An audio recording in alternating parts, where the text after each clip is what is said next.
Assalamualaikum warahmatullahi wabarakatuh. Kawan-kawan sekalian, selamat datang kembali di channel ini. Sebagaimana janji kita di pertemuan sebelumnya, di video kali ini kita akan coba membahas tentang cara penyelesaian perselisihan hubungan industrial. Sekedar mengingatkan kembali, perselisihan hubungan industrial itu apa sih?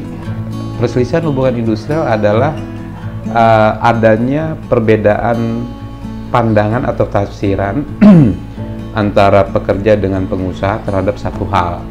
Nah, ketika ada perbedaan pandangan, ini artinya ada terjadi perselisihan. Misalnya apa? Misalnya begini, si A bekerja di satu perusahaan restoran ya sebagai koki dan dikontrak 1 tahun, 2 tahun, 3 tahun sampai sekitar 5 tahun lah, dikontrak sampai sekitar 5 tahun. Nah, kemudian dalam perjalanannya si A mulai baca-baca nih aturan ketenagakerjaan. Oh, ternyata kalau kontrak itu tidak boleh untuk pekerjaan yang sifatnya tetap.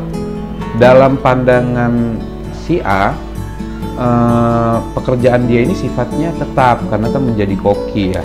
Tapi bagi pengusaha enggak, ini enggak tetap. Ya kalau lu masih mau kerja ya kerja, kalau enggak ya silakan keluar dari sini. Nah, jika itu terjadi artinya kan ada perselisihan, ada beda pandangan. Nah, bagaimana menyelesaikan ini? Tentu ada tahapan-tahapannya. Kawan-kawan, video ini memang kami tujukan terutama untuk kawan-kawan yang tidak berserikat. Kenapa? Kenapa begitu? Karena begini, kalau perselisihan ini terjadi dan menimpa anggota serikat pekerja, nah enaknya adalah anggota ini bisa mengadu kepada pengurus, berkeluh kesah, kemudian organisasi akan melakukan pembelaan. Nah, beda halnya dengan kawan-kawan pekerja yang mayoritas lah hari ini yang tidak berserikat. Ketika ada perselisihan ini, dia harus berupaya untuk mengadvokasi dirinya. Nah, video-video kita ini ditujukan terkhusus untuk mereka supaya punya keberanian, tahu caranya untuk mengejar hak-haknya.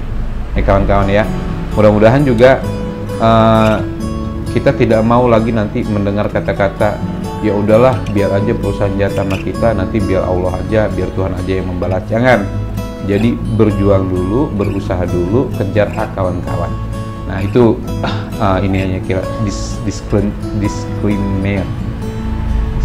disclaimer ya.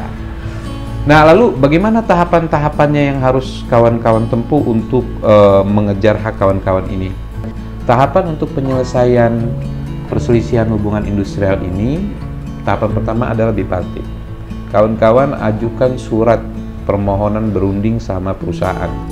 Nanti contoh suratnya akan kita munculkan di akhir video. Tapi secara umum, surat itu isinya pertama yang paling penting adalah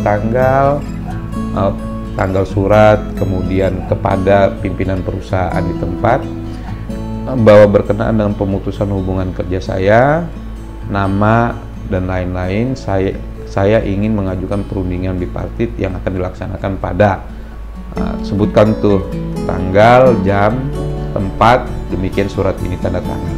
Nah, surat itu kita kirim ke perusahaan.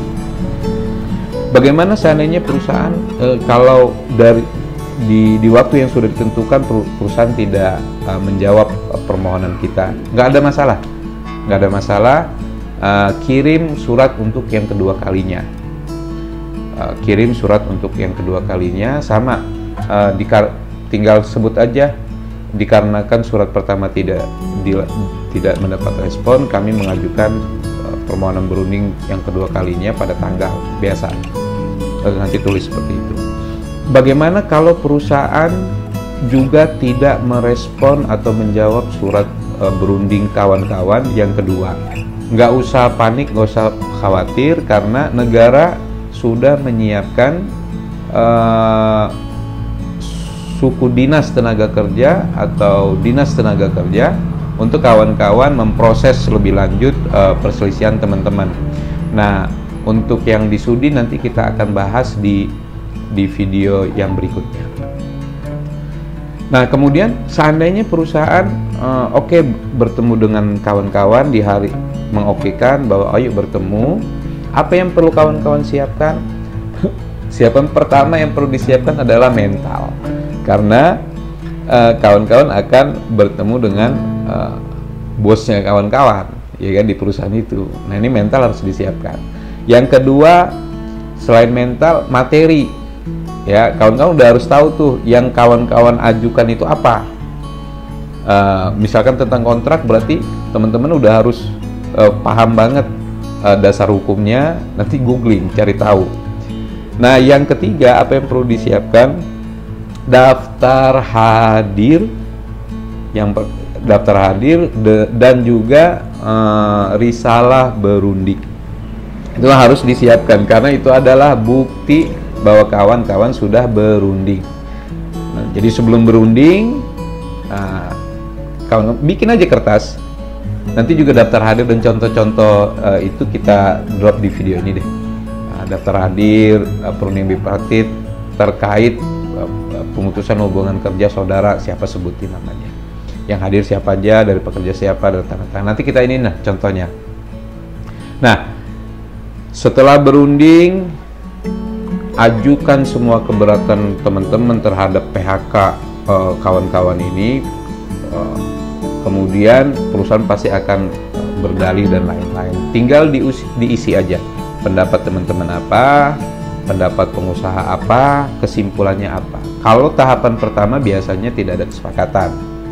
Nah, tinggal tulis, misalnya begini, tidak ada kesepakatan di antara kedua belah pihak dan akan dilanjutkan di bipartit kedua, misalnya pada tanggal dan jam ditentukan saja. Nah, itu kalau ternyata tidak ada kesepakatan, dilanjutkan tanpa surat misalnya boleh. Kalau ternyata perusahaan oke, oh iya saya salah, oh iya kami salah, kami keliru, kami telah melanggar kontrak, kemudian ya udah kamu masuk lagi kerja dan kamu menjadi karyawan tetap. Kayaknya nggak mungkin ya. Bukan nggak mungkin, kayaknya berat itu ya. Kalau ternyata itu juga terjadi, ya udah tinggal dibuatkan PB.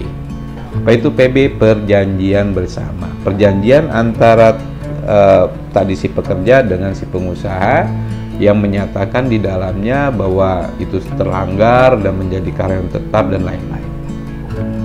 Itu ya teman-teman. Nah, memang sekali lagi video ini ditujukan untuk teman-teman yang tidak berserikat khususnya ya, karena kalau tidak berserikat itu dia kayak harus membela dirinya sendiri. Kalau dia banyak duit dia bisa pakai advokat atau lawyer, tapi kalau enggak dia harus berjuang sendiri. Mudah-mudahan video ini bisa menuntun tadi teman-teman yang berjuang sampai ke pengadilan. Pada prinsipnya pengadilan di Indonesia itu mudah, murah, cepat. Yang penting kita mau berproses. Itu dulu video kita kali ini. Nanti untuk proses berikutnya sampai di tripartit kita akan bahas di video selanjutnya. Dan juga nanti terus sampai ke pengadilan tingkat pertama, bahkan nanti sampai di kasasi Mahkamah Agung. Terima kasih telah menyimak video ini. Tetap semangat berjuang. Hidup buruh, hidup buruh, hidup buruh. Assalamualaikum warahmatullahi wabarakatuh.